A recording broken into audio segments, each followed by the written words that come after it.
Hello YouTube, this is Low and Mopar along with Votto and Aenoyed motors. I've had this car for a while.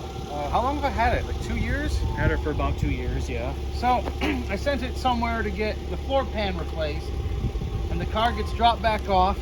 Both fucking rear wheel bearings are loose, and they didn't even do a good job of doing the floor.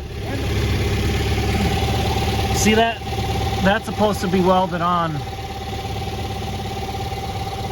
up against it, not over it. And there's still some gaps on here.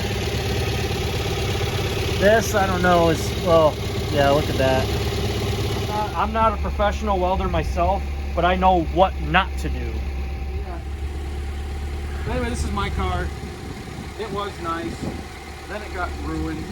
I tried to make it nice again, and now it's broken.